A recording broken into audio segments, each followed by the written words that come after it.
Victoria County. We had paving on the Cabot Trail as well in Victoria County. Again, I determined that going forward, that road will get done. It'll get done next year. We're going to Inverness this year. The honourable member for Victoria the Lakes on his final supplementary. You know, Mr. Speaker, I think the minister's trying to get an argument going between the member from Inverness and myself. But I have to say, Mr. Speaker, that I appreciate what the minister has said about the additional paving that was done in the Bay St. Lawrence and White Point area, 27 kilometres to be exact, and it's very much appreciated by the people that live there. But we also have to keep in mind that those same people that live north of Smoky travel that road, most people every day of the week, to get to Englishtown Ferry if they have doctor's appointments in Bedeck or wherever the case might be. And I still can't understand why it went from being in the plan one year to not being in the next. So what good does the 5-year capital plan actually do for those that want to know what's going to be taking place? The Honourable Minister of Transportation Infrastructure Renewal. Thank you, Mr. Speaker. Mr. Speaker, the 5-year plan is a plan that we put forward. This year was our fourth edition. Last year we got 97% of the work done that we intended to do. I can't indicate more than that it is a plan. Sometimes when you have plans, you make some alternative changes. It's not as if we've taken this off the list or told the people in that area that we're not going to get the work done, Mr. Speaker. That work will get done. As I said, for me, I looked at going forward. It was time that another area other than Victoria County got some attention, and I decided on Inverness. I like Cape Breton. I like the Cabot Trail. The work is being done on the Cabot Trail. We can't do it all in 1 year, Mr. Speaker. Thank you. The honourable member for Yarmouth. Thank you, Mr. Speaker. Mr. Speaker, the data is clearly showing that province-wide our economy is at a standstill, and when you look specifically at rural areas, our rural communities are actually in a recession. Yet we have a Minister of Economic and Rural Development who stands up and a Premier who stands up and says that they have a plan and their plan's working. I would like the Minister of Economic and Rural Development to present the data that would suggest that his plan is working.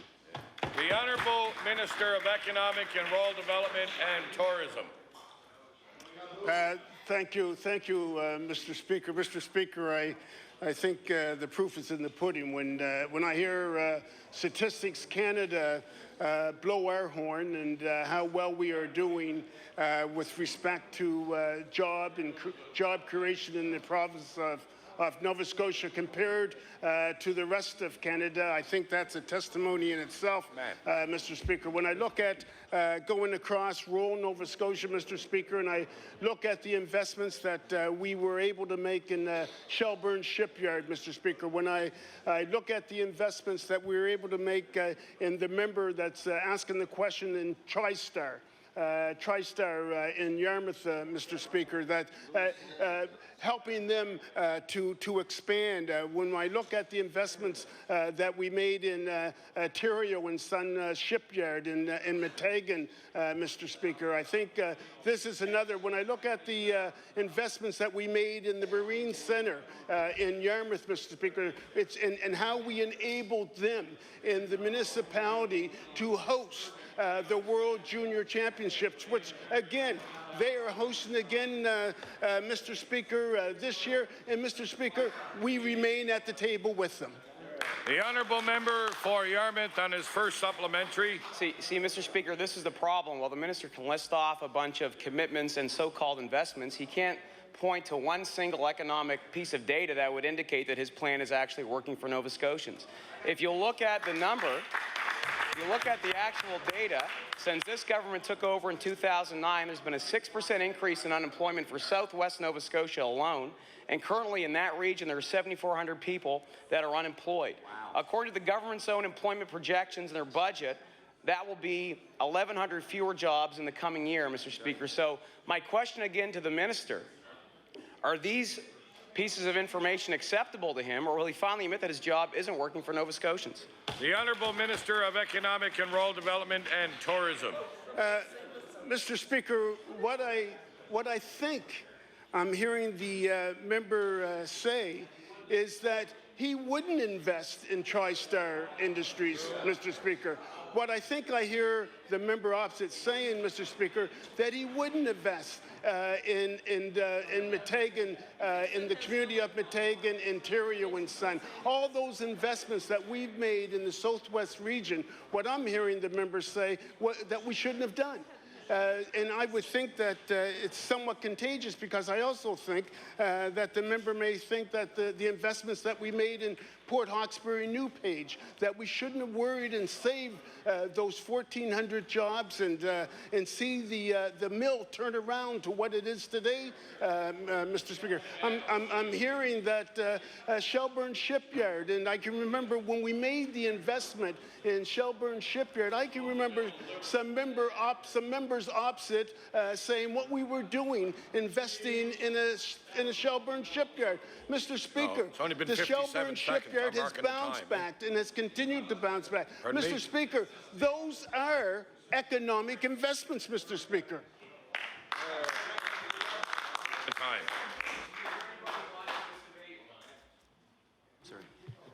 Mr. Speaker, anybody watching this debate knows I didn't say any of those things. In fact, what I'm saying is, looking at the data, the unemployment rate in southwestern Nova Scotia currently stands at 13.2%. That is unacceptable. That's what I'm saying. And I'm saying that this minister's investments in so-called plan isn't working, and all the data would show that. So my question is to the minister, does he think a 13.2 unemployment rate is acceptable, or will he admit that his plan... Please. The oral questions put by members to minister has expired. I will now recognize the Honourable Government House Leader to call government business.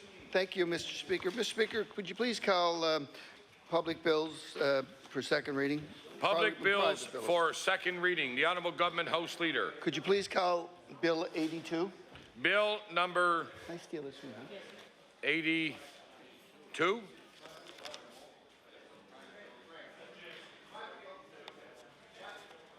The Provincial Flag Act. The Honourable Member for Guysborough Sheet Harbour. Thank you, Mr. Speaker, and it gives me great pleasure to rise today. Before I speak to the bill, I would like to, or I beg leave to make an introduction. Oh, certainly. Okay, thank you, Mr. Speaker. Today we have Reagan Parker, an 11-year-old grade 5 student from Canso, Nova Scotia. Reagan attends Fanning Education Centre, and recently she was working on a project for the Heritage Fair, and as she reported, when I was researching my Heritage Fair project on provincial shields, I found an important piece of information that I was surprised about. Nova Scotia's flag wasn't an official flag because it used the armorial banner. New Brunswick, PEI, and British Columbia all use their armorial bearings for their flags that are official. My mom and I thought we should contact our MLA, Jim Woodrow, to see if it was still unofficial. After conducting research and consulting with the library and legal counsel, it was deemed that our flag has not been awarded official status by the Nova Scotia Legislative Assembly. Mr. Speaker, I'm very pleased to have Reagan, her mom, Sherry, brother Colton, and proud grandfather, David Lewis from Canso, here today to see the results of her research. Private Members Bill, Bill number 82, an act respecting the official flag of Nova Scotia. I ask them to please rise so they can receive the warm welcome of the House of Assembly. Sure.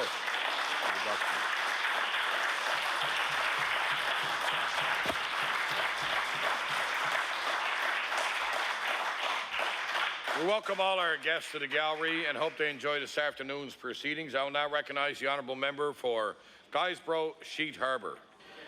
Mr. Speaker, I could speak many times, or I could spend a lot of time speaking on this bill, because this bill has there's a long history associated with this bill. Nova Scotia has a long history, and if we look back, dating back to 1625, the bearings the armorial bearings that we refer to or we see in the Nova Scotia flag was first used and granted by King Charles, the King of Scotland. So this is a long, long history. And I just want to point out, rather than spend a lot of time talking about the history, I just want to point out a couple of items that relate to this flag. My research has indicated Nova Scotia has never actually authorized a provincial flag, and in essence, it sort of pretended that this flag, or the grant of arms, basically creates a flag available to the public. But if you look at again at the history, that's not entirely true. And you know, there's arguments that although the flag, the symbols of the flag date back to 1625, it's very clear that the government of Nova Scotia has avoided any such authorization. And although that may be related to the concern of keeping Nova Scotia as keeping our flag as the oldest flag in the country, it certainly does not have any official representation through the legislature. One thing is clear, that the banner, the armorial banner that we talk about, is the banner of authority. It does not necessarily refer to the flag for recognizing the public, although we've assumed that it's not necessarily the case. So, in some of my research, a noted author, Alistair Fraser, indicated that it was his hope that the government of Nova Scotia would one day pass the necessary legislation to officially give to the public that which it has coveted so very long.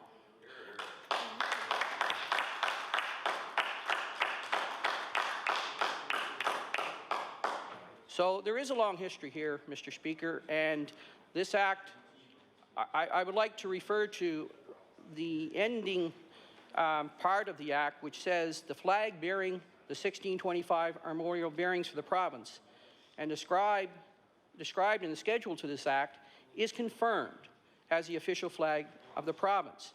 That way, Mr. Speaker, I believe that we can still continue to brag about the fact that we have the oldest flag in the province, and this in the country, excuse me, in the country, and therefore this should not have any effect for those purists who like the fact that Nova Scotia has had a flag for a long time. It's just that we have not recognized it, and therefore this act will do so.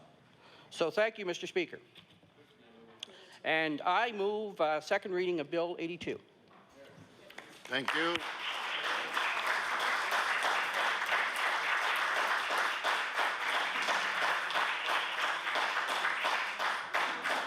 House ready for the question?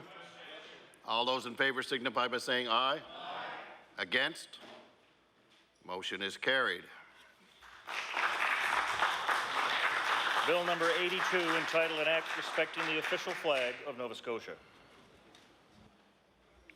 This is the third reading. Law amendment. Order that this bill be sent to the Committee on Law Amendments.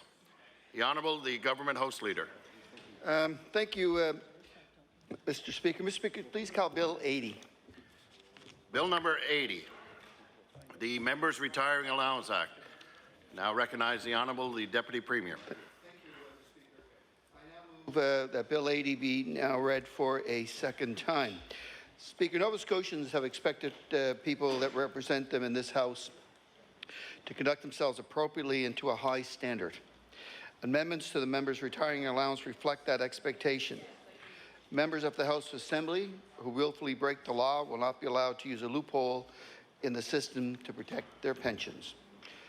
Speaker, Nova Scotians told us loud and clearly that a sitting MLA who breaks the law and the trust of the public should not be allowed to keep their pension.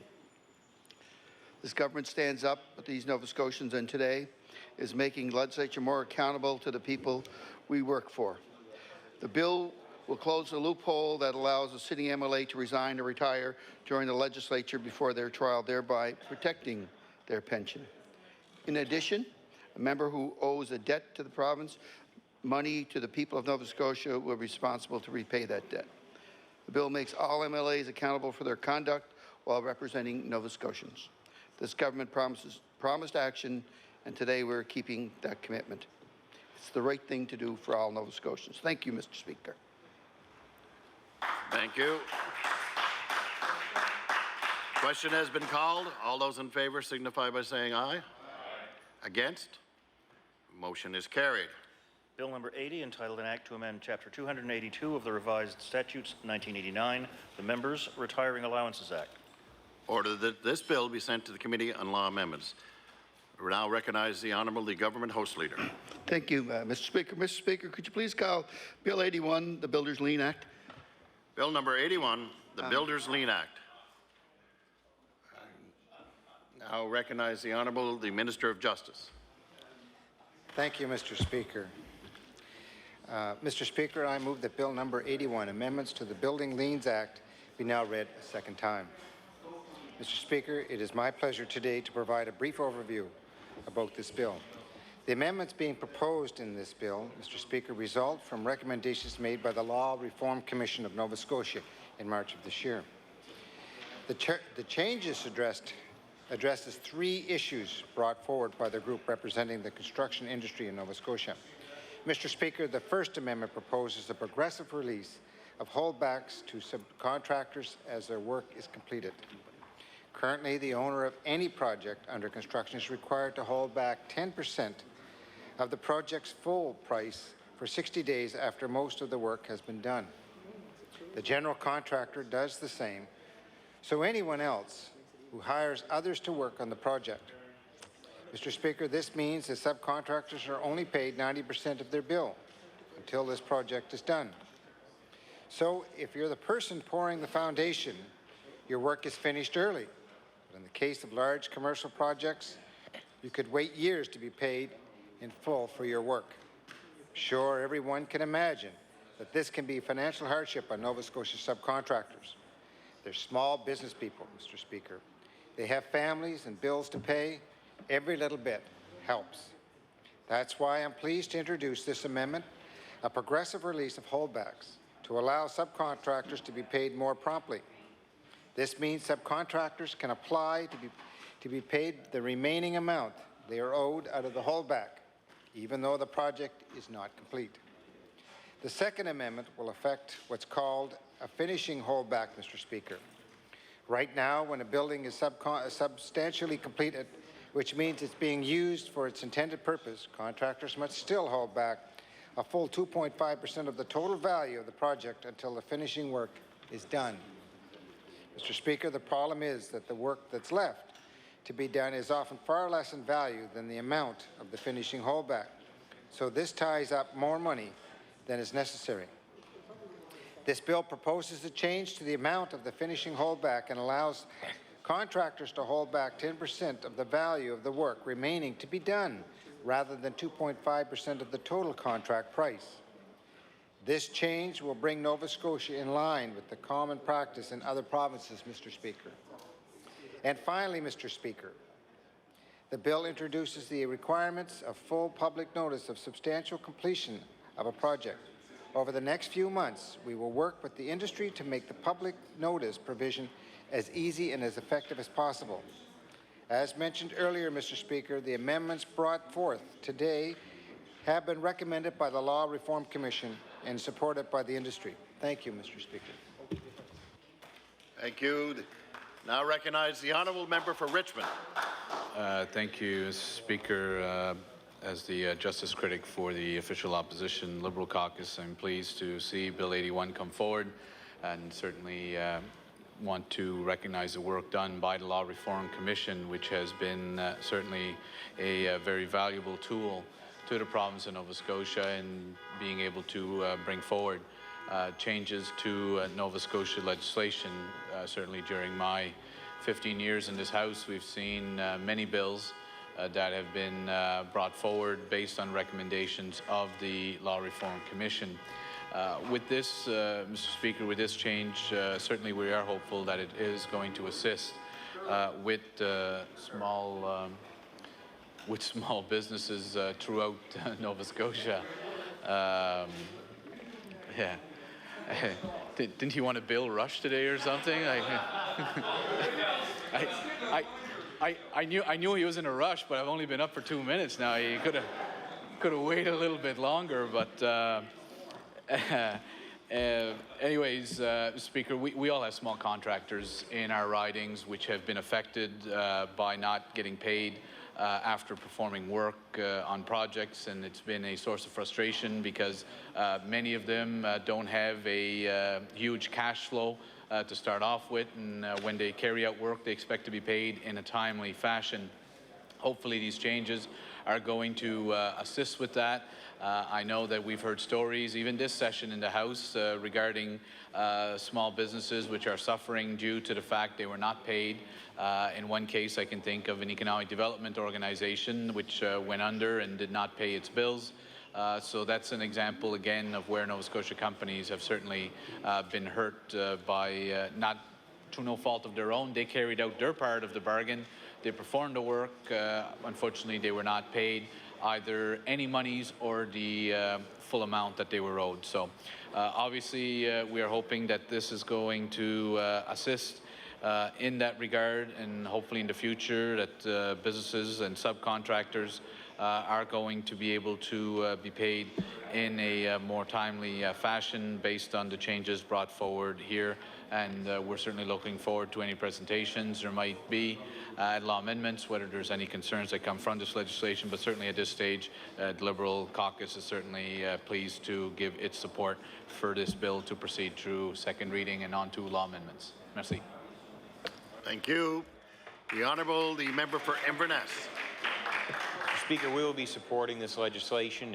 I want to thank the Law Reform Commission for the work they've done on it, and I know it's something that's the stakeholders and the construction industry are in favor of it, and we are supportive of them and of this legislation. Thank you, Mr. Speaker. Thank you.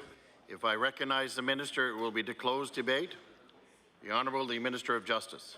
Thank you, Mr. Speaker, and I thank my colleagues for their comments, and I move the Bill 81 for second reading and move to the House. The question before the House is for second reading of Bill number 81, the Builders Lien Act. Is the House ready for the question? All those in favor signify by saying aye. Against? The motion is carried. Bill number 81, entitled an Act to amend Chapter 277 of the Revised Statutes 1989, the Builders Lien Act. Order that this bill be sent to the Committee on Law Amendments. The Honourable, the Government House Leader. Thank you, Mr. Speaker. With the indulgence of the House, could I have unanimous consent to call Bill 83 for second reading, and that would be an act to amend the Halifax Regional Municipality Charter. Is it agreed? It is agreed. Yeah. 3. Bill number 83, I recognize the Honourable Member, Minister of Service, Nova Scotia and Municipal Relations. Thank you, Mr. Speaker. Mr. Speaker, I move that Bill number 83, an act to amend Chapter 39 of the Acts of 2008, the Halifax Regional Municipal Charter, be now read a second time. Mr. Speaker, I'm pleased to rise today to speak to second reading of Bill number 83, an act to amend Chapter 39 of the Acts of 2008, the Halifax Regional Municipal Charter. Mr. Speaker, the Halifax Regional Municipality was granted its own charter in 2009 to better respond to its unique needs as the largest municipality in Atlantic Canada. These amendments are consistent with the spirit and intent of the original charter. Mr. Speaker, current and future residents of Halifax Regional Municipality will benefit from these legislative changes. And the changes aim to increase affordable housing, give flexibility to municipal planning, and result in community improvements. Mr. Speaker, HRM needs more flexibility, better tools, and the appropriate legislative framework for municipal planning in order to better serve people. These changes support them being able to better plan for the future needs of residents in terms of housing, services, and amenities. Mr. Speaker, The changes will give the municipality increased authority to use bonus zoning and planning tools throughout the Halifax Peninsula and Dartmouth within the circumferential highway. Currently, these tools are limited to use in the downtown Halifax core. And I want to touch on some of the main highlights of the bill before getting into more detail, Mr. Speaker. We are enabling Halifax Regional Municipality to permit bonus zoning in a larger area of the municipality known as the Central Plan Area.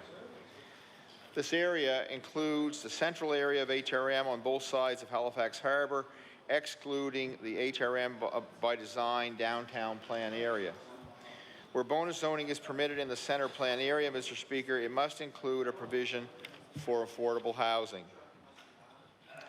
This legislation authorizes HRM to make requirements in addition to affordable housing for bonus zoning in the Central Plan Area. The amended legislation authorizes HRM to accept money in lieu of any contribution for bonus zoning, but HRM must use the monies for the purpose for which it was accepted. Mr. Speaker, I want to thank Halifax Regional Municipality for working with us as we drafted this bill to give them the authority to expand the use of bonus zoning outside of the downtown to a wider geographic area. Every time I come into the downtown core, I'm encouraged to see the number of cranes in the city sky. Mr. Speaker, I think the sight of cranes is a positive sign of development and economic activity in HRM. And HRM will continue to grow as Nova Scotia begins to build the next fleet of combat ships and with future development in our offshore in the years ahead. Mr. Speaker, these legislative changes will help the province and city adapt and plan with all residents in mind.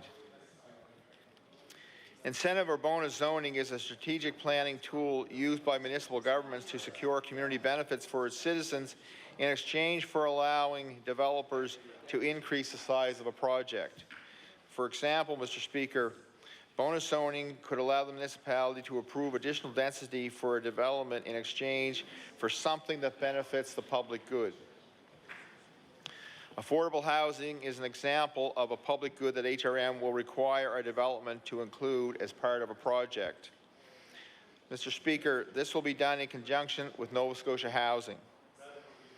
In addition to affordable housing, other examples of a public good could include public art, energy conservation, transportation, or public open space. Similar amendments were introduced in December of last year, but were not passed prior to the closing of the House. As a result of these amendments, Mr. Speaker, HRM will have greater flexibility when discussing common planning issues with developers.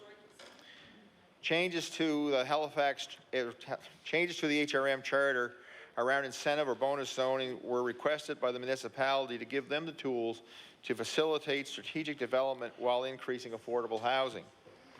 And Mr. Speaker, yesterday the Premier and the Community Services Minister announced the province's first long-term housing strategy. Mr. Speaker, Nova Scotians want a safe and affordable place to live, and the new housing strategy has been developed with their needs in mind. Nova Scotia has never had a real plan to deal with the housing needs of Nova Scotians, and this long-term housing strategy will address the changing environment and needs of Nova Scotians.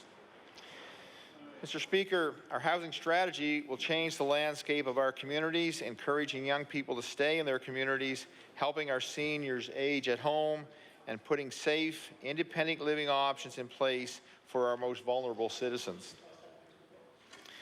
The new strategy isn't just about providing better housing options to economically disadvantaged citizens. Mr. Speaker, it is also about a stronger, more prosperous province. The amendments to the HRM Charter will help increase affordable housing in the municipality, result in savings to municipal taxpayers, and help ensure more residents who need affordable housing have access to it. Mr. Speaker, revitalizing communities and providing affordable housing cannot be successful if left exclusively to government. All levels of government, the private sector, and the not-for-profit community need to work together to move this housing strategy forward. Mr. Speaker, Mayor Mike Savage welcomed the introduction of legislation that will help HRM meet targets for growth in the regional centre. The legislation allows them to encourage development and sustainable growth in the regional centre by creating clearer site regulations for developers and faster turnaround times for building applications. Mr. Speaker, HRM will use bonus zoning to increase affordable housing in the municipality. This approach to municipal planning aligns with the Halifax by Design in the downtown core of Halifax. Mr. Speaker, this bill includes a definition for affordable housing and the ability to include requirements other than affordable housing for incentive or bonus zoning. So I look forward to the debate and the passing of the bill, Mr. Speaker, and to wait to hear what colleagues across the floor might have to say on the bill. Thank you very much. Thank you. I now recognize the honourable member for Dartmouth East. Thank you, Mr. Speaker, and I just want to make a few comments about this bill, and I appreciate that the government has moved it forward to agreed to move it forward to second reading today. You know, in the midst of there's been a few versions of this bill over the past few weeks and month or two, and as the minister well knows, and I don't think we need to go down that road. I know it was a deep concern to a lot of people that after the last session it didn't pass, and HRM had to put some things on hold as a result. And then, essentially because they didn't know what the structure of the bill would look like. And then there was a commitment at the time that it would be introduced on the first day, and I don't know what happened, but it obviously didn't. And here we are a few weeks into the session, but at least there seems like the possibility this might move forward in some version. I know that in speaking with many of the staff and councillors at HRM this afternoon, I mean, there is one word that they have some concern about, which I'm sure they'll raise at law amendments, but it's how the word enforce in section, I think it's in section 6, but it's in, Mr. Speaker, I'm quite well aware of what reading we're in, despite the fact that the Minister for Communities, Culture and I think you just get back on track. If you're off track, I'll let you know. Thank you, and I appreciate. Thank you, very good speaker. You know, Mr. Speaker, I think with the speed that some of these things go through sometimes, it's important for the government to be aware of some concerns that could raise themselves at law amendments so they can consider them between now and then.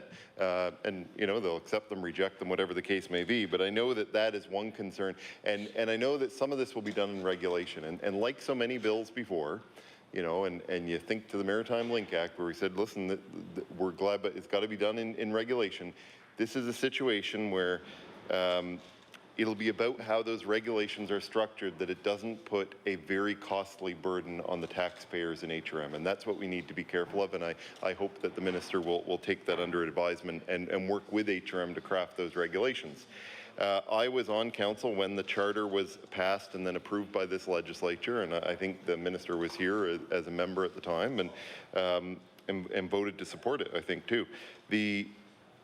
You know, at the time that charter was created with the intent of, much like the Toronto Charter or some other cities where, and like the Halifax City Charter when it was a city, is that it could actually control more things. It wouldn't have to come to the legislature so often, but it seems that the legislature is constantly dealing still with charter amendments. And so hopefully we can get to the point where the original intent of the charter can be dealt with and moved forward. I think, you know, Mr. Speaker, I certainly support the provision of bonus density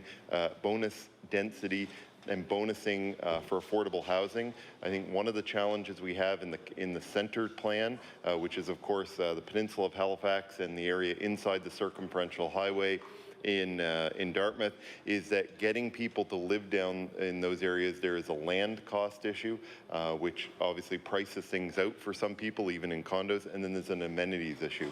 And that's one of the things that governments at all levels will have to be looking at some point, because, you know, if you're raising your family in downtown Halifax, you need access to things like playgrounds, you need art centers, you need, you know, you need that vibrancy, and that vibrancy is there, but sometimes it's connected within a very narrow demographics, and it's important that we bring people downtown, because otherwise it hollows out and you end up with some of the cities where it really hasn't worked.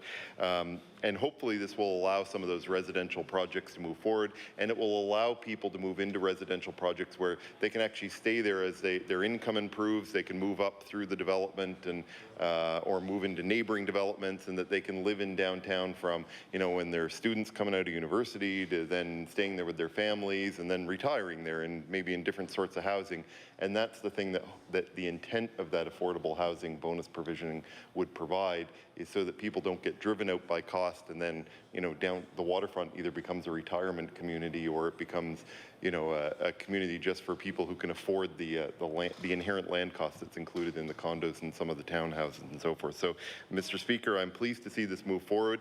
I do very much hope that the regulations that govern how this is enforced and done will be worked on in cooperation with HRM, because otherwise we will end up with a density bonus density provision that won't be used because it will be too cumbersome and too expensive to be used. So it's very important that this get written in such a way that it can be used. So thank you very much, Mr. Speaker.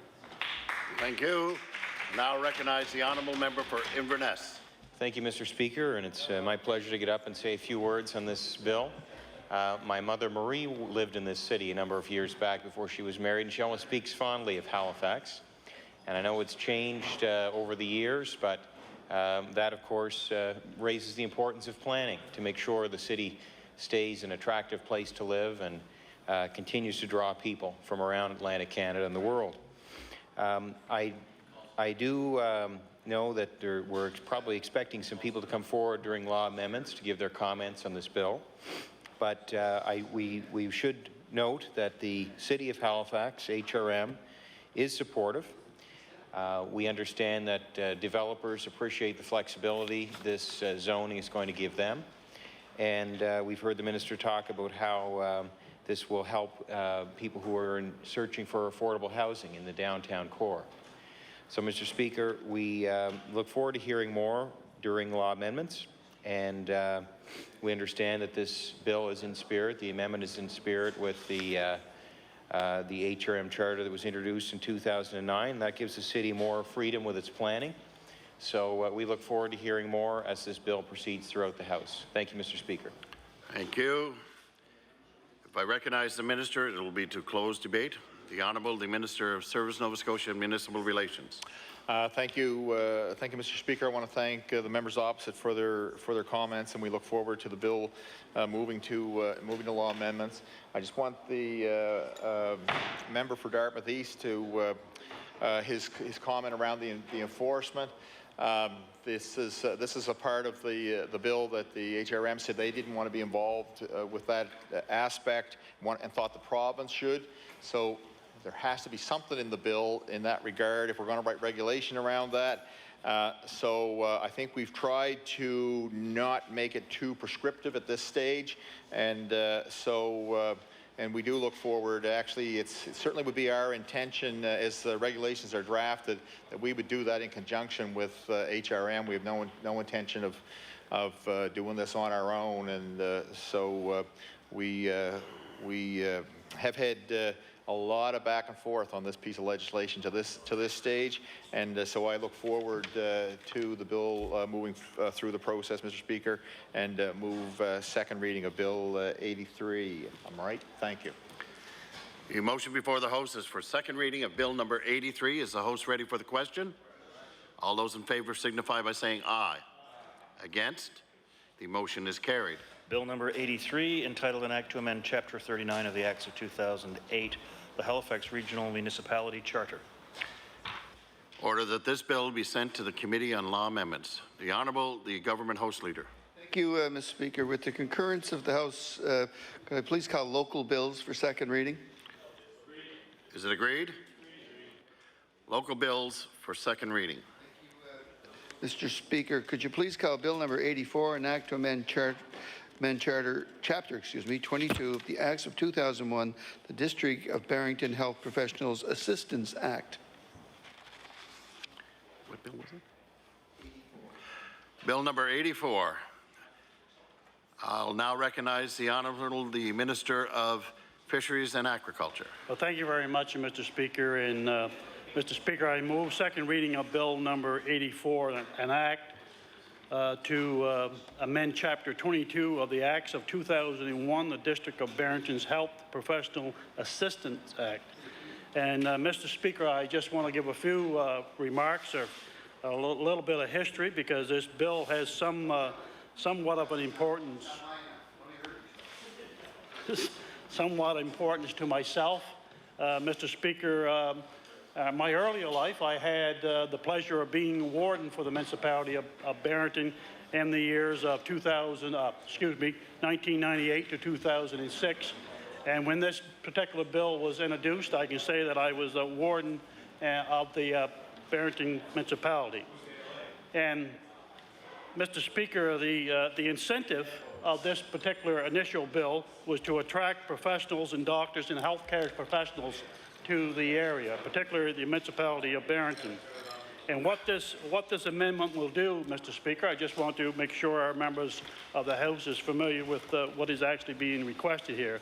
The amendment will allow the bill to provide authority for the municipality of the District of Barrington to make a grant to and enter into an agreement with a person who is studying in Canada or elsewhere to become a health professional.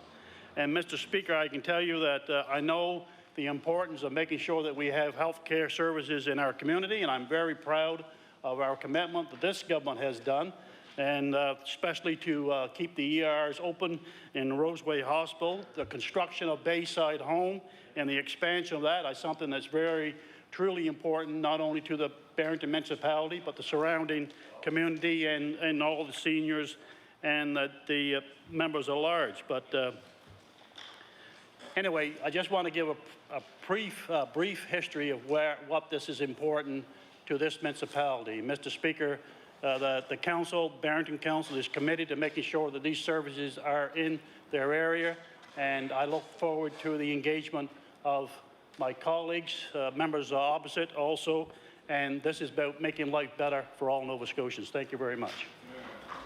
Thank you. I now recognize the honourable member for Richmond. Thank you, Speaker. And I do recall having been a member of the House when this previous bill was brought to us. In fact, if I'm not mistaken, Cecil O'Donnell would have been the member for Shelburne at the time. And it was under the John Ham majority government, so it would have been somewhere between, I'd say, 1999 and 2003.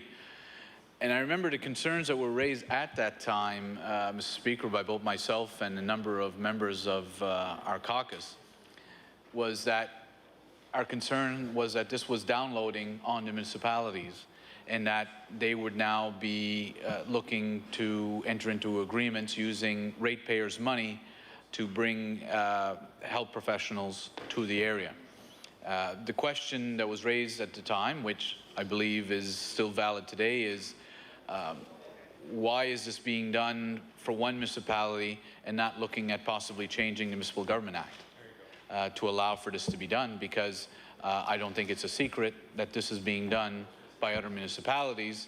Barrington seems to be the only one that comes forward to ask for specific legislation to do this.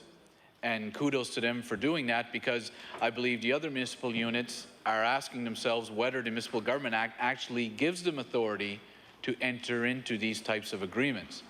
So Barrington obviously is not taking any chances and is looking for specific legislative authority in order to be able to do this. This does raise the concern, Mr. Speaker, when you see municipalities asking for this type of legislation and using ratepayers' money to enter into agreements with health professionals.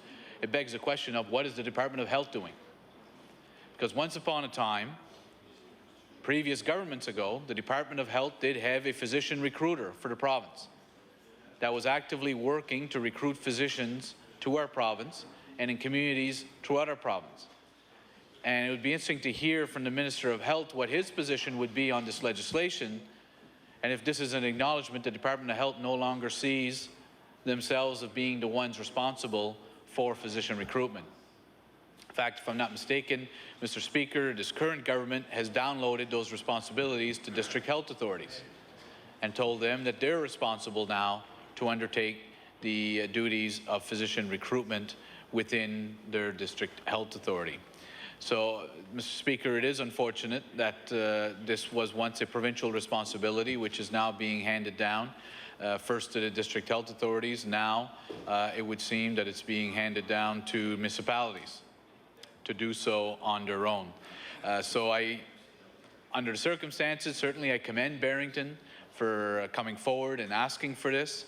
It's unfortunate that this is not, province is not doing this on their own, rather than having an extra responsibility put on municipalities, which I'm sure have their hands full in dealing with other matters.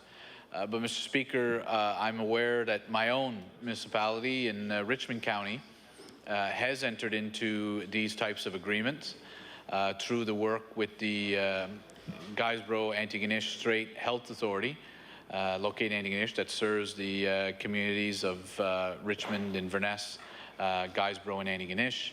And we have been successful in our own area in that the medical students that agreements were signed with were all from Richmond County. In fact, 2 are currently practicing in Richmond County. A 3rd is on the way very shortly. And in fact, I believe the municipality may be entering possibly into another agreement, as there is a native of Richmond County who was actually practicing away that is going to be returning to Richmond County, and we certainly hope for a long time. But Mr. Speaker, we continue to have physician shortages in Richmond County and in the Strait area. The Minister of Health should be aware that the recent closing of the office by Dr. Ben Boucher has thrown almost 5,000 patients without a family physician. As well, we have seen some physicians leave the community of Lardwes, such that we have now 2 of the doctors that had entered into the agreements are working, each is putting in 1 day a week in Lardwes. So there's 2 days where a doctor is there, and I've been receiving phone calls from residents saying that they have to call first thing in the morning for an appointment, and within 5–10 minutes of the phone lines opening up, the doctor's booked for the day. It's been extremely frustrating for them, and certainly we're hopeful with the arrival of a new doctor that's going to be specifically located in Lardwes that this will assist, but obviously more needs to be done. So I do hope that the Minister of Health is watching this legislation, will acknowledge to the House whether the Department of Health endorses these types of agreements, whether they've accepted that they no longer have responsibility for physician recruitment. I guess the way this bill is worded, Bill 84, I believe it makes it, the language is broad enough that I don't think it only applies to doctors. I think it would probably allow the municipality of Barrington possibly to enter into agreements with nurses, lab technicians, x-ray technicians, and other health professionals, because in rural communities, it's not just the family doctor that's being a challenge to maintain and to recruit. There are other professionals as well within the healthcare system that's becoming a challenge for communities throughout. So certainly, Mr. Speaker, we'll be supporting this legislation moving forward. But I do believe that the government should certainly be looking at whether an amendment to the Municipal Governments Act would be appropriate in light of this is now 2 bills that Barrington has asked for. And again, we know, as I've acknowledged, my own municipal units, and I assume others, are entering into these agreements as well, which is clearly not specifically authorized under the Municipal Government Act. And if that's where we're going, I don't see why we're not changing that act so that there's no question of any municipal units that they would be in accordance with the act to enter into these types of agreements. So with that, Mr. Speaker, those are the comments I wish to make on second reading, and certainly if there's any additional comments, we look forward to the law amendments process to deal with them at that point in time. Merci. Thank you. We'll now recognize the honourable member for Argyll. Thank you very much, Mr. Speaker. I too just want to speak a few moments on this bill. You know, this is something that you know, Barrington has worked very hard upon over the last number of years. You know, basically coming forward with that first bill a number of years ago, and the MLA at the time, Mr. O'Donnell, felt that it should have been something to brought forward and probably done in concert with the warden of the time, who happens to be the Minister of Fisheries today. But the broader question, I think, it was well brought up by the member for Richmond, is the fact that this continues to happen without legislation in many other municipalities and constituencies across Nova Scotia. I know full well that within the municipality of Argyll today, there has been some work on helping to pay for moving cost and, trying to skirt the outer edges of what's allowed or what's not allowed in the Municipal Governments Act. I believe that there has to be a better system than these one-offs or possibly pitting one municipality against the other, because really what happens is that the provincial recruiter goes to these job fairs and they say, we'll identify a number of doctors or that kind of practitioner, and we can bring them to Nova Scotia. And at that time, they'll show them a bunch of different locations across Nova Scotia. And then it sort of falls to the purview of the district health authorities. And of course, the district health authorities are going to say, well, our area is so large, here's the area, you could possibly be in 2 or 3 different areas. And if you look at the Southwest or the district health authority in which Barrington falls upon, well, I mean, municipality-wise, there are 1, 2, 3, 4, 5, 6, 7, 8, 9, 10. I think there's 11 different constituencies within their purview. So they're not going to basically try to pick a winner or a loser in this one. I think it falls to those municipalities themselves to sell and provide some kind of incentive to come to the area, which is what this allows the District of Barrington to do. There is a better way, and the better way, of course, is stopping that competition between municipalities, because ultimately this is a tax base that obviously gets called upon on many occasions to pay for many different things. And I would much rather the municipality of Barrington may be spending their money on a new health center, which the mayor or the warden has talked about on many occasions, to try to provide a facility that everybody can be proud of, rather than working this way. But as it stands today, this is, I think, a good intermediate idea until the broader question that government can look at, that maybe the Department of Health with the Department of Service Nova Scotia can look at the broader implications and try to find a solution to stop the infighting amongst municipalities and fighting for these healthcare professionals. The District of Barrington has had a number of problems over the last number of years of bringing in new doctors, and the ones that they have brought in have not stayed. So they are looking for an opportunity here, I think, to find someone from that local area and help them through their process. And by the look of the act as well, it's not just for doctors, but maybe for nurse practitioners, there's other health practitioners that can try to build a team of health professionals that can serve the Barrington area for a much longer period than we've been able to have happen in that area over the last number of years. And I know the warden himself has talked about this one on a number of occasions, and of course we'll be supporting this one through the next part of the process, which of course is moving off to the Committee on Law Amendments, and maybe there's an opportunity there to make it even stronger, even better. So with that, Mr. Speaker, I thank the member for Shelburne, the Minister of Fisheries, for bringing this issue forward, because of course it is a good piece of legislation for the constituents of the Barrington area. Thank you very much. Thank you. If I recognize the minister, it will be to close debate. The question has been called.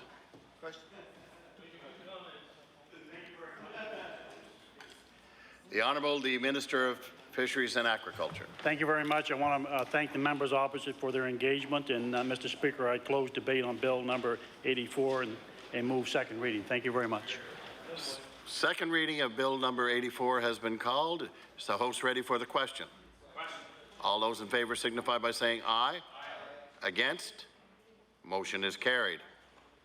Bill number 84, entitled An Act to Amend Chapter 22 of the Acts of 2001, the District of Barrington Health Professionals Assistance Act. Order that this bill be sent to the Committee on Private and Local Bills. The Honourable, the Government House Leader. Thank you, Mr. Speaker. Mr. Speaker, we should now leave the chair and the House resolves itself and the whole House on bills. Agreed. We will take a short recess.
Order, please. The Committee of the Whole Hosts on Bills will come to order. I now recognize the Honourable Government House Leader. Thank you, Mr. Chair. Mr. Chair, would you please call Bill 61, the Cyber Safety Act? Thank you. Before I ask the clerk to read the amendments, there has been a considerable number of amendments, and they were passed by the Law Amendments Committee. Does the host feel that we need to have those read into the record? Is everybody happy with what they have? Agreed. And they have been redistributed today. Is that agreed? Agreed. Shall clause 1, I'm sorry, now I recognize the clerk. Mr. Chair, the bill has 42 clauses, and there were 5 amendments which have been distributed. Okay. Shall clause 1 carry? The Honourable, the member for Colchester North. Thank you, Mr. Chair. And I, just as the education critic for the official opposition, I want to just make a couple of comments about Bill 61, the title in particular, an act to address and prevent cyberbullying, known as the Cyber Safety Act. And when you look at the purpose of the bill, Mr. Speaker, and the name, it is to provide safer communities by creating administrative and court processes that can be used to address and prevent cyberbullying. And as has been mentioned, law amendments, there were amendments received from both opposition parties, and we currently now have coming back with amendments, and as the education critic for this caucus, we will be supporting it. Thank you. Shall clause 1 carry? Shall the remaining clauses carry? The Honourable, the member from Argyll. Thank you very much, Mr. Chair. Could, I guess we're looking at clause number 26. We have a number of amendments, so maybe if you could just move it from 1 until 25, and then we'll talk on 26. Thank you. Shall clauses 2 to number 25 carry? Carry. The Honourable, the member from Argyll. Thank you very much, and I'll ask the pages to distribute the amendment as presented. There were a number of recommendations brought forward to Law Amendments Committee, both by our caucus and the Liberal caucus, the member for Colchester North. There was some sober second thought, it seemed, by government at the time, and there were a number of additions made, very minor additions, and of course I guess a promise later on that many of those recommendations would find their way into policy manual or regulations as it rolls around. It is still our feeling, though, that there are a few holes or a few things that should be addressed within the Cyber Safety Act. And specifically, what you're going to see or being presented to you is around clause 26. And basically, what this ends up doing is, again, asking or basically telling the Department of Education to create a digital and printed parents' guide to combat bullying and cyberbullying, and that it be made available to parents upon school registration and then yearly in September after that. Also, that the department and I guess maybe the school boards shall involve home and school associations, parent-teacher associations, school advisory councils as partners. So basically lay out who the partners are going to be as consultations continue to happen on this bill, because of course the bill we have before us today is not completely a fait accompli, nor does it put in place the recommendations from the McKay Task Force. Also, that the Department of Education shall examine current curriculum offerings to identify opportunities to incorporate social and emotional learning. So also to basically find out, look around the country, look around North America, look around the world to find maybe innovative approaches to combat cyberbullying. I'm sure there are curriculums and other programs that can be used here in Nova Scotia to make sure that this does not happen. Mr. Chair, this again are the amendments as I propose. So I move these amendments. The rest of it, of course, our caucus will continue to support. Thank you very much, Mr. Speaker. Thank you. The motion before the host is for an amendment. Is All those in favor signify by saying aye. Against? The motion is defeated. Shall clause 26 carry? Shall clauses 27 through to 42 carry? Carried. Shall the title carry? Shall the bill carry? The bill is carried. The Honourable, the Government House Leader. Thank you, Mr. Chair. Mr. Chair, would you please call Bill 62, Protection of Persons in Care Act? Bill number 62, the Protections and Care of People in Cares Act. Again, before I ask the clerk to read the amendments, there has been a number of amendments. They were at Law Amendments Committee. They were agreed to. They've been circulated here today. Does the host want them read into the official record? So we can waive that. It's agreed? Agreed. The Honourable, the clerk. The bill was referred back with the amendments you mentioned that have been circulated, and it has 5 clauses. Thank you. Shall clause 1 carry? Shall the remaining clauses carry? Carried. Shall I recognize the clerk? Sorry, Mr. Chair, there was a 6th clause added as a result of those changes. It should be actually shall clauses 2 to 6 carry? Carried. Shall the title carry? Shall the bill carry? Carried. The bill is carried. The Honourable, the Government House Leader. Thank you, Mr. Chair. Could you please rise and report progress? Thank you. We will take a short recess.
Order, please.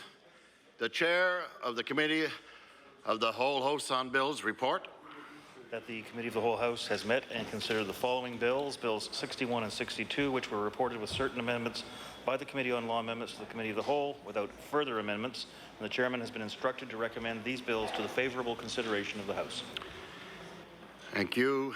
Order that these bills be read for a third time on a future date. The Honourable, the Government House Leader. Thank you, Mr. Speaker. Mr. Speaker, could you please call bills for third reading?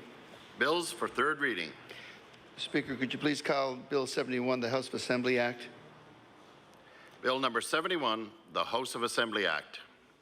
The Honourable, the Deputy Premier. Thank you, Mr. Speaker. I move that Bill 71 now be read for a third time. Question. The questioner is for the third reading of Bill number 71, the House of Assembly Act. Is the House ready for the question? All those in favour signify by saying aye. Against? Motion is carried. Bill number 71, entitled An Act to Amend Chapter 61 of the Acts of 2012, an Act to Amend Chapter 1, 1992, Supplement of the Revised Statutes 1989, the House of Assembly Act. Order that the bill do pass. Order the title be as read by the clerk. Order that the bill be engrossed. The Honourable, the Deputy Premier. Thank you. Government House Leader. Thank you. Mr. Speaker, could you please call Bill 72? He looks exactly like the Deputy Premier. Yeah, the Honourable, the Bill number 72. Mr. Speaker, I now move that Bill 72 be now read for a third time. House ready for the question? All those in favour signify by saying aye. Against? The Honourable, the Clerk. The motion is carried. The Honourable Clerk. Bill number 72, entitled An Act to Amend Chapter 61 of the Acts of 2012, an Act to Amend Chapter 1, 1992, Supplement of the Revised Statutes 1989, the House of Assembly Act. Order that the bill do pass. Order the title be as read by the clerk. Order that the bill be engrossed. The Honourable, the Government House Leader. Thank you, Mr. Speaker. Mr. Speaker, could you please call Bill 73? The Honourable, the member from Argyll. Thank you very much. Just in accordance with rule number 51, there are a number of changes, or one specific change we'd like to see to this bill. I was wondering if it could be recommitted back to Committee Whole House on Bills. We've been hearing from constituents in the area of Tracadie that actually, since it's split in two by the river and the new boundary, that of course they would like to have a change there to be put in as East Tracadie rather than just Tracadie. So I was just wondering if that can be brought back to Committee Whole House so we can make that change. Question before the House, if this bill can be back to the Committee on the Whole House on Bills. Is the House ready for the question? All those in favour signify by saying aye. Aye. Against? Nay. Motion is defeated. The Honourable, the member for Guysborough, Sheet Harbour. Thank you, Mr. Speaker. I move that Bill 73 be read now for a third time. Mr. Speaker, I'd like to take a moment to talk to the bill that's before the House, and I would like to indicate that the proposal that is before the House has been something that has been discussed with a number of constituents and parties throughout the constituency. One of the things I would like to point out is that Guysborough County itself was created when Sydney County was divided in 1836. So the word and the term Guysborough County has been on the record as an electoral district for a very long, long time. And if there was no reference to Guysborough County, it would certainly be the first time in many years, and it would also take away the reference to the counties and to that county. And when we look at the situation throughout the province, Mr. Speaker, the counties have been traditionally recognized, and therefore I think it's fitting that the term Guysborough remain in the title of this constituency. It's interesting when one does some research and looks at that in 1867 we had a gentleman by the name of John Joseph Marshall, who was elected as an anti-Confederate in that constituency, and there's been a long list of representatives up to this point, and I'm very pleased to say that I would be the first individual with an Acadian name that represents this constituency. So I take great pride in that. I want to talk a little bit about the other part of the name, which is the Eastern Shore.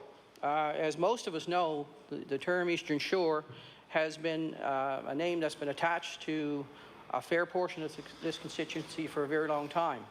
And the residents along the Eastern Shore were quite upset and perturbed when they lost their designation as the Eastern Shore, and the riding then had been called Guysborough Sheet Harbour. So one of the things that I wanted to do, or we wanted to do in the consultation process, is to ensure that there was no real reference to communities and names. So the new name talks about the geography, of the land, and Guysborough County being the largest portion, of course, and then the Eastern Shore, which has been long recognized throughout history. We can go back in my area and look at the Eastern Shore as being identified back as early as 1536 with the repeated voyages of Captain Savalette coming back and forth to this area. And as some of you may know, Savalette was a bass fisherman who spent almost his entire life fishing off the coast of what is now, and what we now call the Eastern Shore. The word tragedy was chosen not because of a community. It was chosen because of a reference to the river which forms the boundary. The word tragedy has great significance in our history because it is of Mi'kmaq origin, and it basically means ideal camping place. And it should also be noted that this ideal camping place was used by many individuals, in particular the Acadians settled in along the Tracadie River for many generations. And it's also of significance that the African Nova Scotian communities in this constituency, and who have been there for a long, long time, dating back to about 1787, they settled in and around this area in a community that is referred to as Upper Big Tracadie. I just want to make a special note of that, because often in our history, certain groups are not recognized, and in this way, this name recognizes the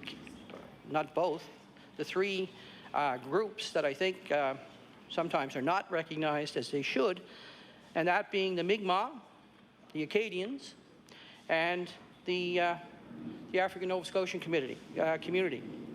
I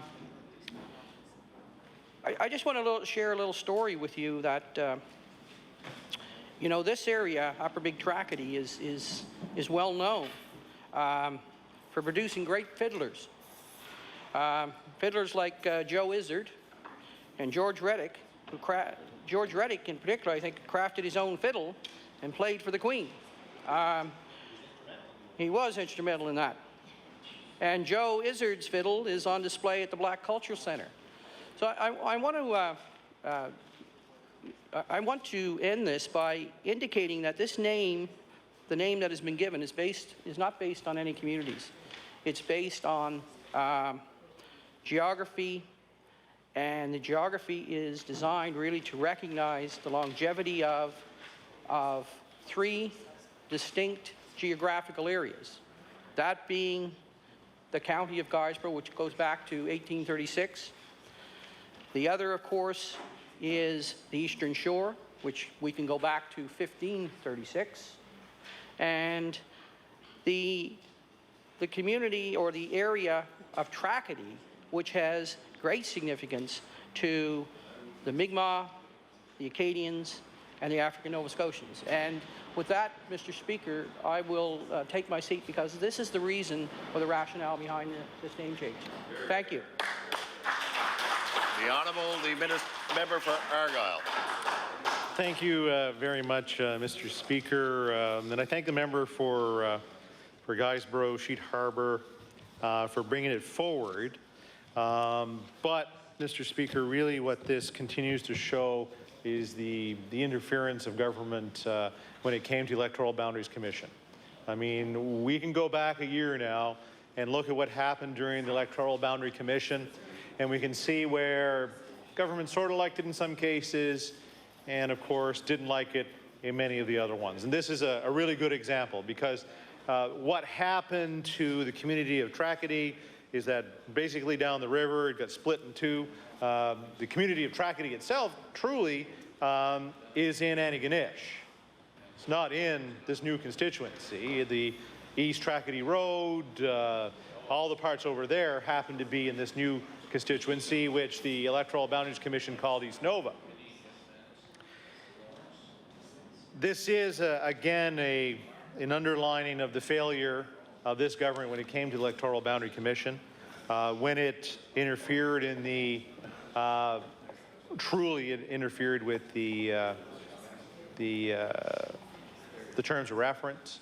And I know the member for Guysborough Sheet Harbour was a member of the standing committee originally when the warnings, of course, went up at that time by the member for Richmond, by the member for Clare, by the member for Argyle, myself, where we said, you know, if you start limiting or you start making it completely wide open and forgetting about your Acadian communities, that you'll start going down a road that you don't want to go down. And I know that the member is finding himself in a constituency that is far too big and now representing a community that got split in two. Well, I happen to represent a community that got split in two now, or will hopefully someday represent that committee that got split in two, which of course is the community and the county of Shelburne. And I can tell you that the new constituency of Argyle-Barrington is going to be a tremendous force in this province, one that is going to work very hard to make sure that these things happen. But I am trying to illustrate the problem with what's being proposed here today. I am not the MLA for Argyle-Barrington. Neither is the member for Guysborough Sheet Harbour, the member for East Nova, or the member for whatever it's being called today. Guysborough, Eastern Shore, Tracadie, thank you. He is still just the member for Guysborough Sheet Harbour. And maybe someday he'll be lucky enough to be the member for that larger constituency, and maybe someday he will have the opportunity to change the name at that time. Because I would not be comfortable with myself. You know, my conscience would not be good to say that I'm going to change the name of the constituency of Argyle-Barrington to something else. Do I call it the constituency of Seal Island? Do I call it the constituency of Lobster Bay? Or do I pick a whole bunch of other communities within that? You know, the Camoes Hill, Woods Harbour, Clark's Harbour constituency. You know, what do I do? My conscience would not be right in renaming it something beyond what that Electoral Boundaries Commission added it. And all of these bills that we see before us in third reading are all of that same vein. Ones that this government did not like the turnout of the Electoral Boundaries Commission, and therefore went and changed the names and are trying to change them back when they really don't have the authority to do it. You know, if they come forward with a petition and a group of people that said that, you know, these people asked me to do it, well then fine. But what we see are name changes that are politically expedient for them to make it look a little better that they didn't interfere in the process of the Electoral Boundaries Commission. That, I think, is the shame of the bill that we see before us today. And even though I understand, I appreciate the research from the member for Guysborough Sheet Harbour, I don't agree with the fact that he has the right to change the name of a constituency that he does not hold and might not hold in the future. Thank you very much. Thank you. Question has been called. Question before the House is for third reading of Bill number 73, the House of Assembly Act. Is the House ready for the question?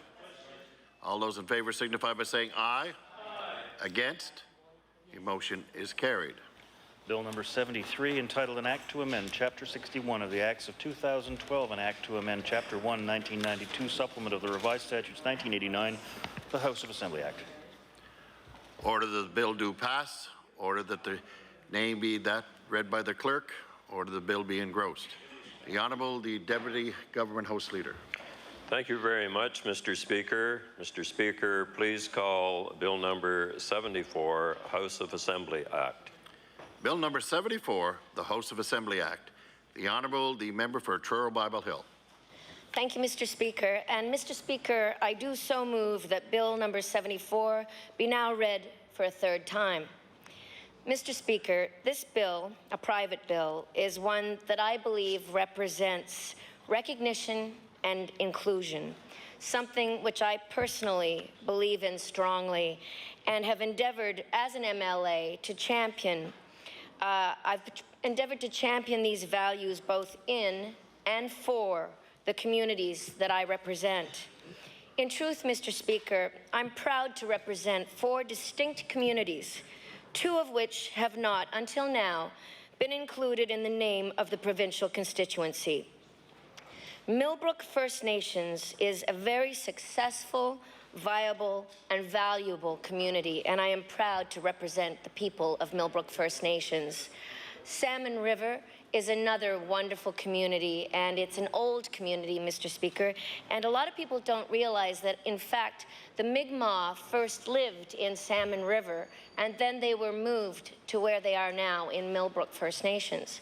So my community, which is made up of Truro and Bible Hill and Salmon River and Millbrook First Nations, is an old community. We have a lot of French Acadian roots there as well, with the L'École Acadienne, which is a very growing population of students. And we also have a large Mi'kmaq population. We have a large African Nova Scotian population. And Mr. Speaker, I'm very, very proud to be able to represent the interests of all of these different people. I'd like to just share a quick story as well about my mother, actually, who was a teacher at the Truro Junior High School in Truro. We moved to Truro, Nova Scotia in 1968 from Australia. And my mother and father were both teachers, and we came over on a boat with 2,000 Australian teachers who, that particular year, were being shipped to Canada because there was a shortage of teachers in Canada, and Australian teachers had been approached by the Canadian government to come and fill in a need right across the country. So my parents agreed to come over to Canada, and we first went to Regina, Saskatchewan for a year, and then they heard how beautiful Nova Scotia was, and they wanted to come and spend some time here. So my dad applied for a job and was accepted at the Teachers College in Truro, and my mother was accepted at the Truro Junior High School. So we moved to Nova Scotia. I was 8 years old, and I remember my parents making it a point to reach out across the Great Divide to all of the different solitudes. You know, they oftentimes say 2 solitudes, but in Nova Scotia at the time, it seemed there were 4 solitudes. There were the Mi'kmaq, the African Nova Scotians, and the French Canadians, and the English and white Canadians. So my parents made a big point of reaching out and trying to bring people together. My mother did it in her work at school and on the weekends, taking kids for trips, horseback riding, things like that. I remember that oftentimes I would go with them, and it was just a wonderful time, Mr. Speaker, to bring all these children of various backgrounds together.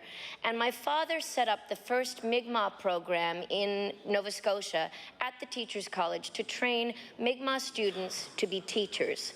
He saw there was a lack there, Mr. Speaker, that there were a lot of teachers who did not understand the background of First Nations people, and he felt it was time that, in fact, teachers from a First Nations background were out there in the community teaching children.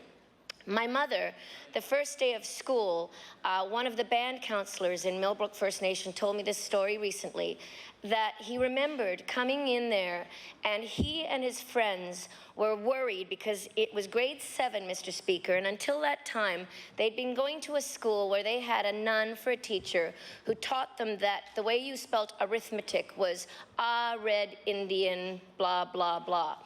And he said it was so racist and they were so hurt by the treatment that they had received that they really didn't know if they were going to make it through junior high school.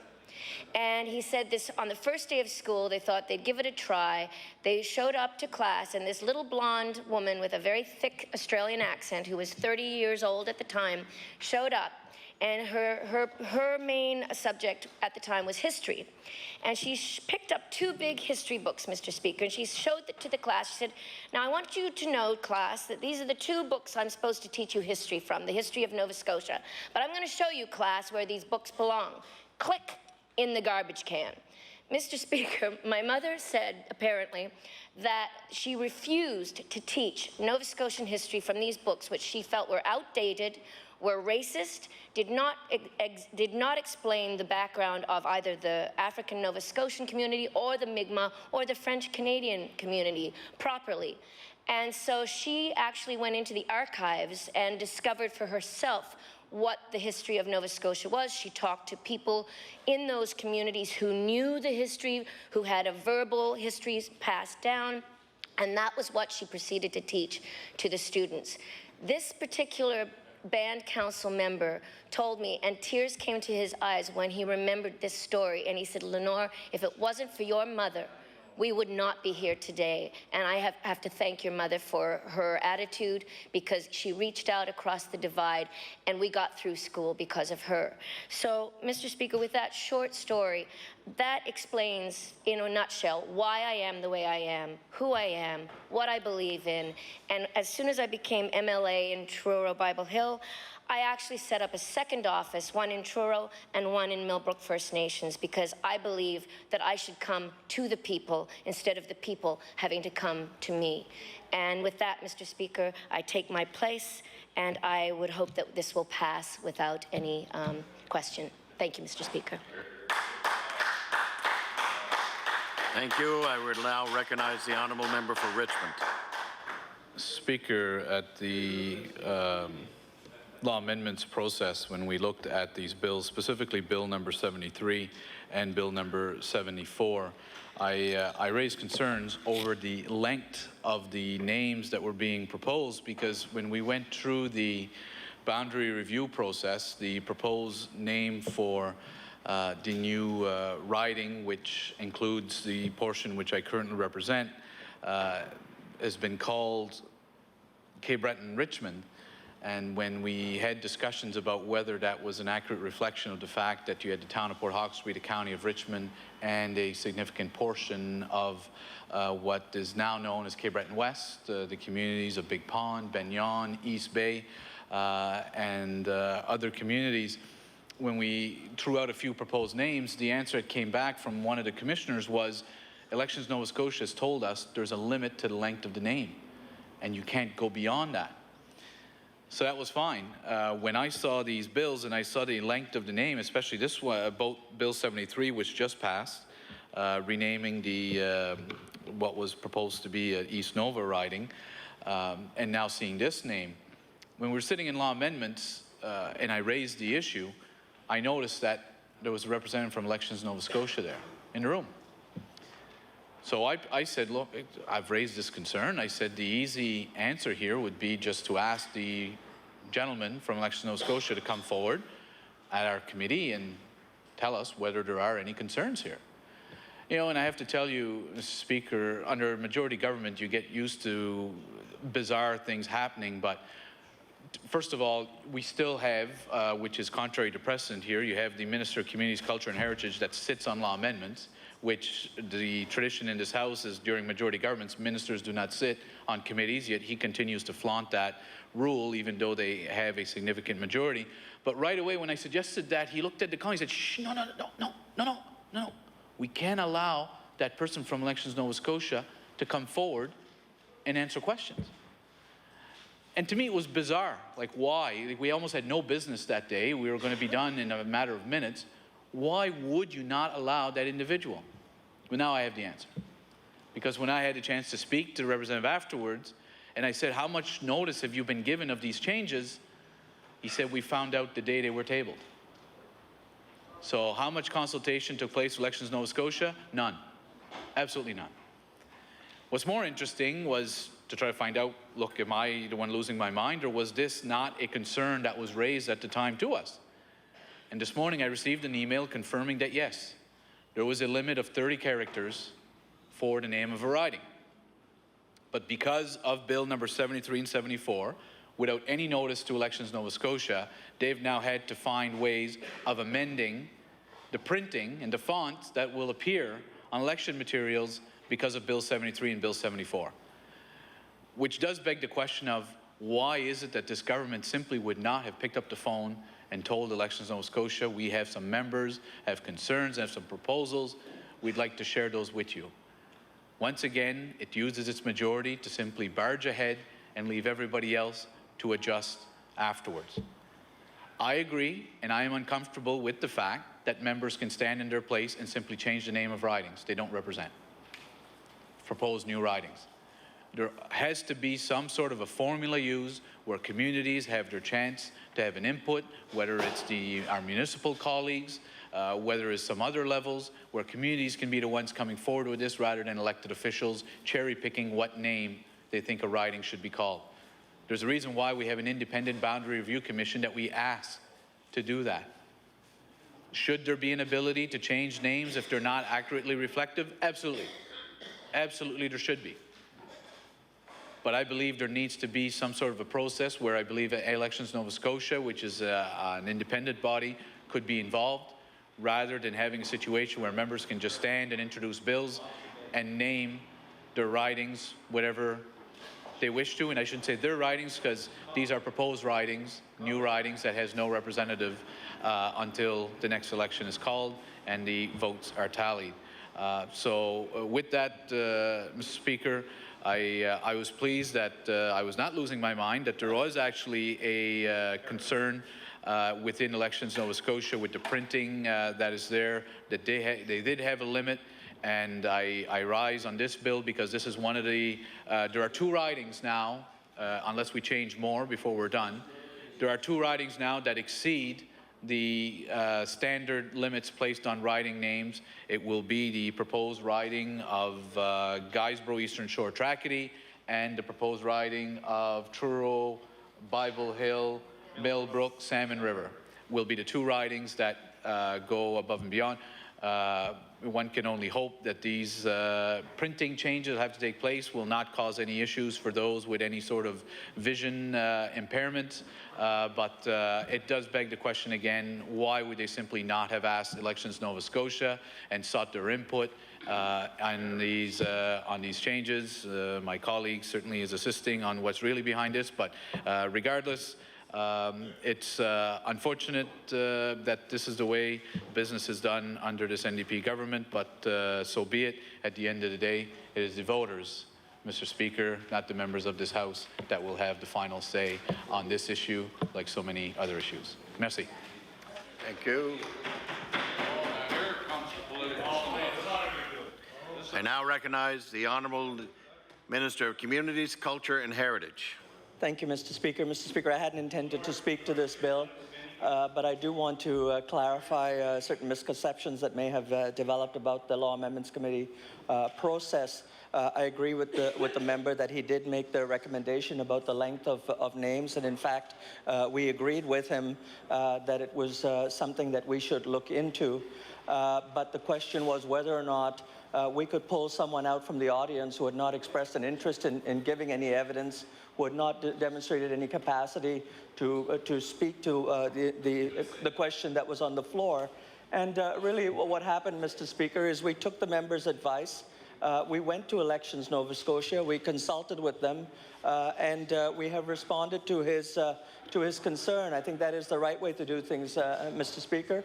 And we also drew it to his attention that if he did have any changes to propose, he could have proposed them himself. But it was a government responding to a very legitimate question that he has raised, and this is the outcome. And I thank him for raising it. A question has been called. The question before the House is for third reading of Bill number 74, the House of Assembly Act. Is the House ready for the question? All those in favor signify by saying aye. Aye. Against? The motion is carried. Bill number 74, entitled An Act to Amend Chapter 61 of the Acts of 2012, an Act to Amend Chapter 1, 1992, Supplement of the Revised Statutes 1989, the House of Assembly Act. Order the bill do pass. Order the bill be as read by the clerk. Order the bill be engrossed. The Honourable, the Deputy Government House Leader. Thank you very much, Mr. Speaker. Mr. Speaker, please call Bill number 75, House of Assembly Act. Bill number 75, the House of Assembly Act. The Honourable, the member for Hammonds Plains, Upper Sackville. Thank you very much, Mr. Speaker, and I'm only going to speak for a few moments here. First of all, I move third reading of Bill number 75, the House of Assembly Act. This change is more of for clarification for the people that I represent currently in the new proposed boundary of what Elections Nova Scotia, or sorry, the Electoral Commission called Sackville. What happened was the current seat that I represent was split into two, splitting into a seat called Hammonds Plains Lucasville, which in fact at the Elections Commission on the first round I spoke in favor of, or in fact wrote a letter asking the Commission to include Lucasville in the name of the constituency. Then the seat that I currently represent was they also created a seat called Sackville. So of course, when I announced that I would be seeking the nomination for our party in the constituency of Sackville, people said, "Well, what about the member for Sackville-Cobequid? Are you running against him?"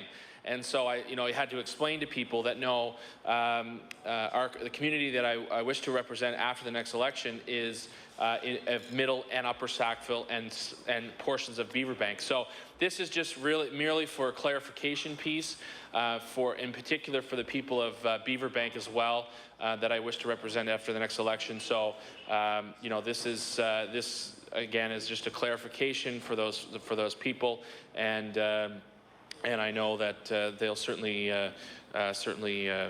recognize that as that. Thank you very much, Mr. Speaker. Thank you.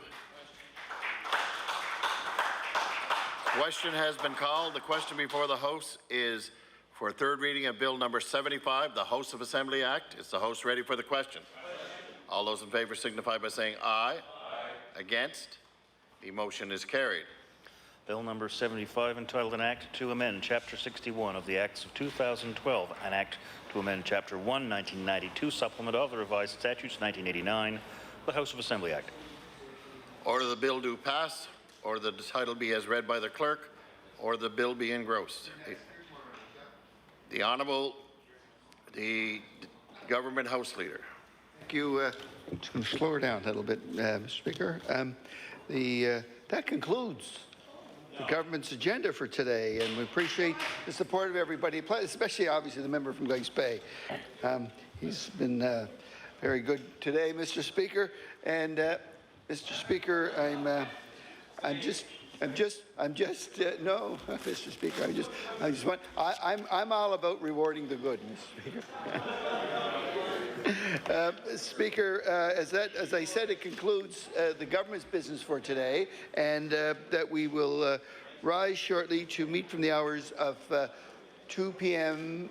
to 6 p.m. tomorrow, the 8th of May, and that I wish now to turn it over to the Deputy House Leader for the official opposition. Thank you. I now recognize the Deputy House Leader for the official opposition. Mr. Speaker, and I guess we'll meet between 2 and 6 tomorrow, and we'll call bills 1, 2, 4, 5, 6, 7, 8, 9, 10, 11, 12, 13, 14, 15, 16, 17, 18, 19, 20, 21, 22, 23, 24, 25, 26, 27, 28, 29, 30, 31, 33, 34, 35, 38, 39, 40, 41, 44, 45, 46, 47, 48, 49, 50, 52, 53, 56, 60, 63, 64, 65, 68, 77, 79, and 82.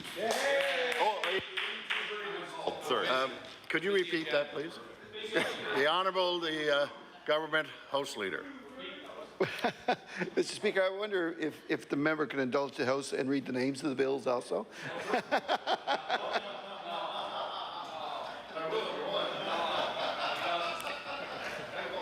The motion before the House. Does the honourable member?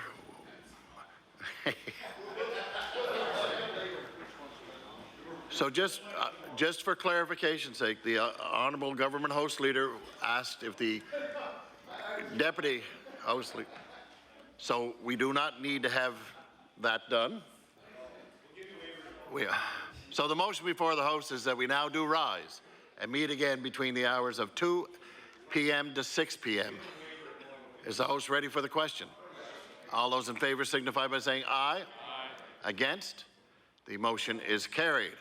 We have now,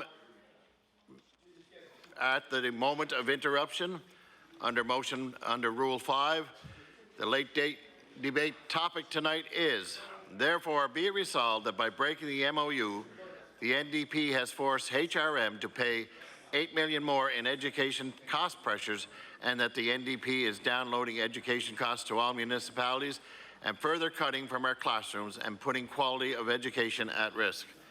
I now recognize the Honourable Member for Preston. Thank you very much, Mr. Speaker. This is a very serious issue for the municipalities, and in particular HRM. And as the province proceeded to eliminate the MOU that was in place for the province to take over the cost of education and certain other costs that the province had in place from the municipalities, it's become obvious, even though the minister at the time indicated there'd be no extra costs for municipalities. It's come to my attention. Order, please. The chatter is really getting loud, and it's very hard to hear the honourable member. So those that have conversations like to carry on, if you'd like to carry them on in another location, that's great. The member from Preston has the floor. Thank you, Mr. Speaker. As the minister indicated during the debate and information that followed up after the MOU was basically torn up with the municipality, and indeed he continues to say there's an out clause in it, and definitely there is. It doesn't mean they had to do it. He said that that there was no effect on the municipalities, there'd be no extra money that they would have to pay. Well, talking to members of the Regional Council in Halifax Regional Municipality, because of the increase in the assessment base in Halifax Regional Municipality, this year the taxpayers of the regional municipality are going to have to pay another $8 million into education costs to the province. Well, that seems very unusual because the province this year cut education spending by about $11 million. So if they cut $11 million out of the education budget, and they were going to receive an extra $8 million from Halifax Regional Municipality, it means a $19 million change. So where's the $8 million for education go into the government's coffers?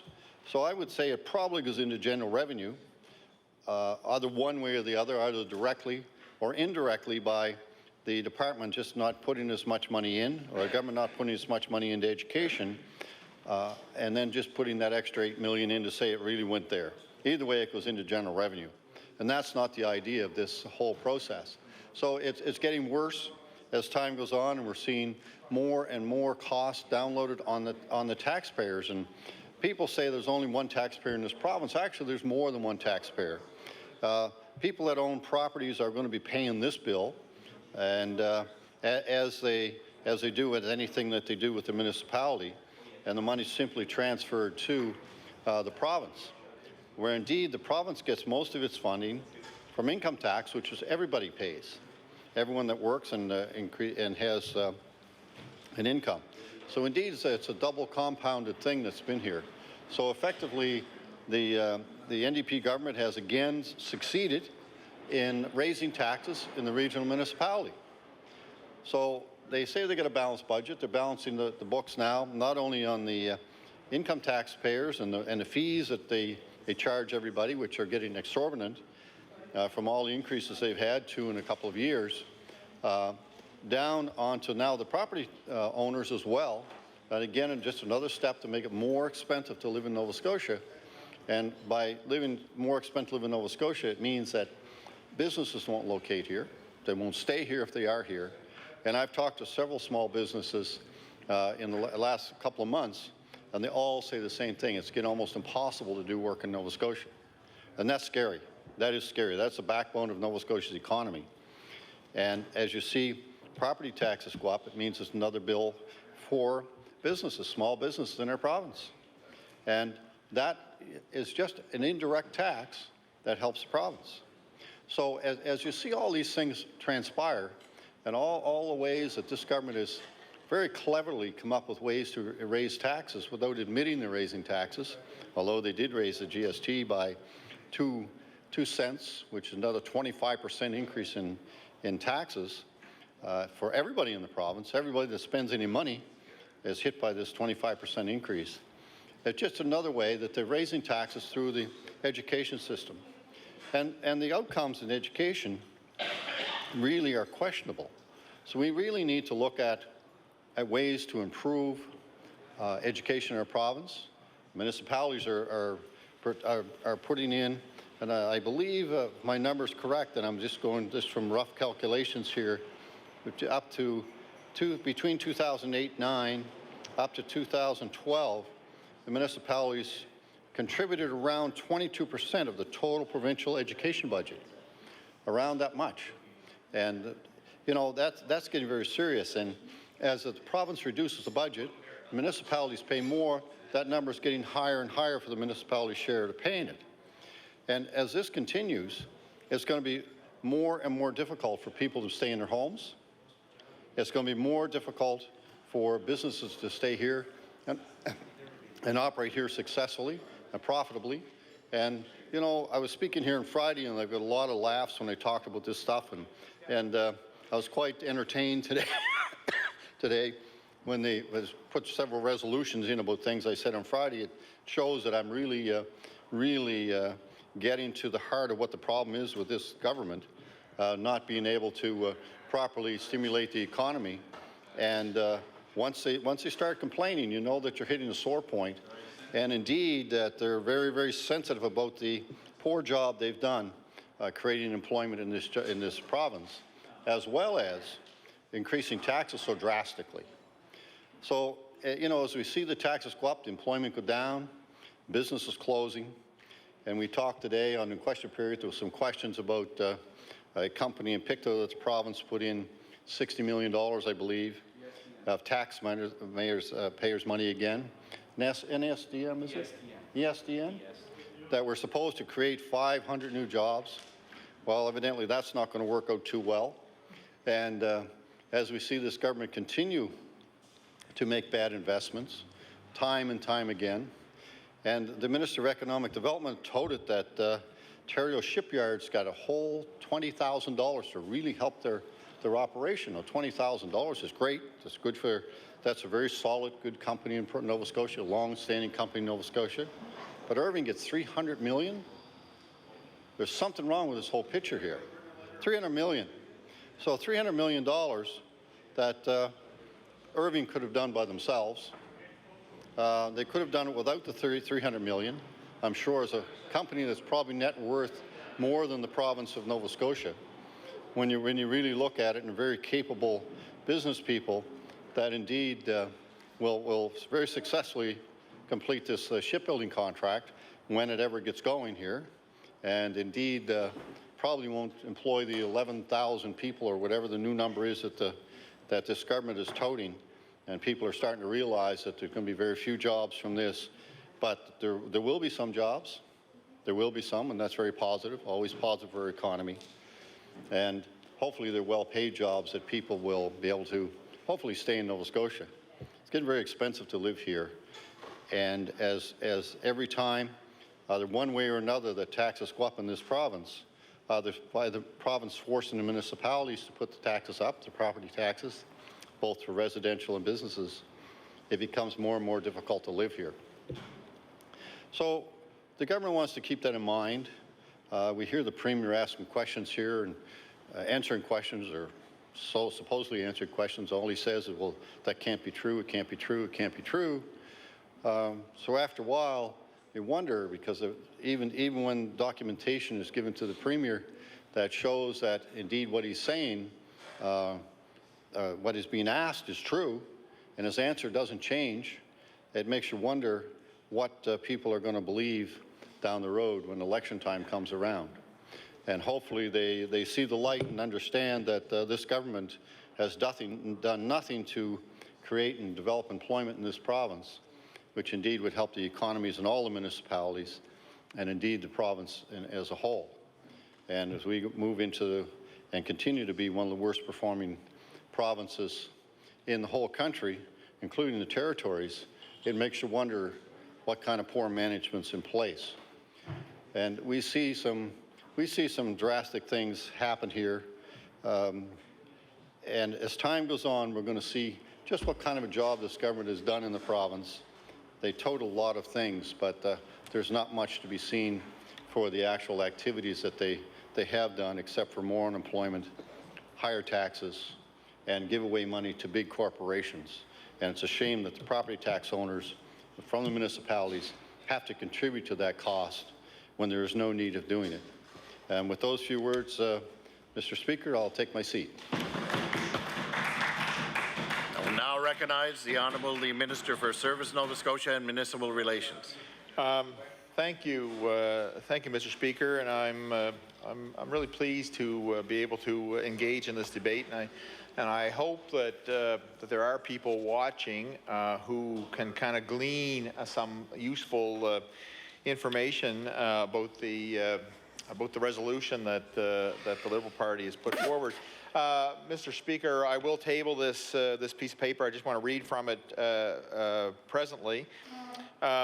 The UNSM and the municipalities acknowledge that unforeseen costs or revenue losses may impair the province's ability to achieve its commitments as expressed in this memorandum, and that in any event, all are subject to the appropriations of the necessary funds by the legislature. Mr. Speaker, that's Clause 9 of the MOU. And the interesting thing about that location of that clause, Mr. Speaker, it's on the page that the signatures are on from the parties who agreed to the MOU, one being a former minister of the Conservative government, former Conservative government. So what they did in that MOU, Mr. Speaker, is they actually, both parties agreed to an out clause. In other words, if the province didn't have the money, they could move away from the MOU. That's exactly what they agreed to. Now, the member opposite, when he spoke, said, yeah, it was in the agreement, but they didn't have to. Well, I got to say, the state of the province, province finances, as left by the previous government, certainly meant that they did have to, which was us. And I have to say, if the previous administration didn't feel that that this was an issue, they wouldn't have put it in. But I think they looked at this realistically and said, $100 million, we just may not be able to come up with that. So we better allow ourselves a mechanism to get out of this agreement, and they did. So, Mr. Speaker, the finances of the province certainly didn't make it possible for the province to continue. But I will say this, that the municipalities came out of that MOU in better condition than they went into it. So certainly they had a bit of a bump. And I want I'd like the people who are listening to be aware that the honourable member for Preston, who spoke to this, was a member of the Liberal government that put the service exchange in place with the municipalities that actually resulted in the municipalities having to pay the education tax, the debt on the housing authorities, and the correction services.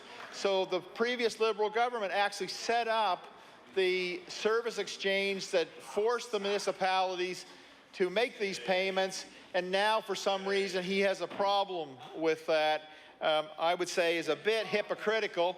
The thing that the member would be aware of, he was a municipal councillor, he should be aware of, is that the municipality, the HRM, does not budget the money for the educational tax as part of their process around delivering services to their citizens. In other words, if they're talking about collecting garbage, cleaning, plowing of streets, whatever, that money is not part of that budget. In other words, it didn't take away from money that's budgeted for those services. This is a flow-through. So they know they're not using it, and it doesn't go to the general revenue of the province. It goes to the school boards, not to the general revenue of the province. And the member opposite, who spoke to this, should be aware of that. He was a cabinet minister and a minister of the Liberal government that bought in this service exchange, and being a councillor, he should have been aware of exactly how this worked, Mr. Speaker. So now, he has spoken in this House on more than one occasion around the change of the MOU and how that has forced municipalities to raise taxes. This year, the HRM actually would have lowered their rate except for a fee they put on for cleaning of sidewalks. So we have a cap in this province on assessment, and it's around CPI, 3% roughly, whatever. Assessment went up by 6%, basically across the province. So even with a cap, there is this increase in assessment, and the HRM felt that they could actually lower their rate so that taxes for people didn't go up. And the only charge they put on was an additional charge to clean the sidewalks, because that was an issue, if members might remember hearing that in the media, about the people complaining about the level of service for cleaning sidewalks. And so this goes completely opposite to the condition that the member tries to speak to, that municipal units have had to raise taxes in order to develop or deliver service. Totally not true. And I'm going to say 2 years ago, the municipalities as a group across the province had about $140 million that they had access to in their own accounts.